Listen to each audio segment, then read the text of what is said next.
Markумдун артында жетим балдары калса, намыс болот деп бирөөнүн байланып турган жылкысын алып келип карызга сойдуруп жиберет, тылтыйып абышкалар жеп, ашканын пакетине салып кетет.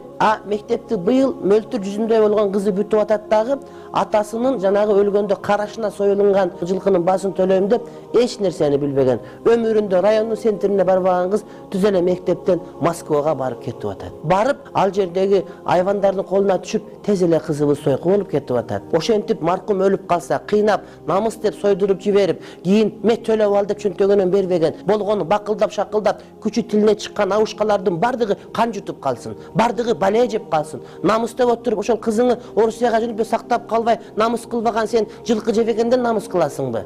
Ушундай абышкалар биздин элди өлтүрүп бүттү. Ушундай намыскөй болсоң, ошол жетимдердин кышында көмүрү жок, үшүп атат. Ошого жардам бербейсиңби? Ошого сүтү бар уяп келип бербейсиңби? Ошонун балдарын окутканга жардам бербейсиңби? Жетимдин гана шору.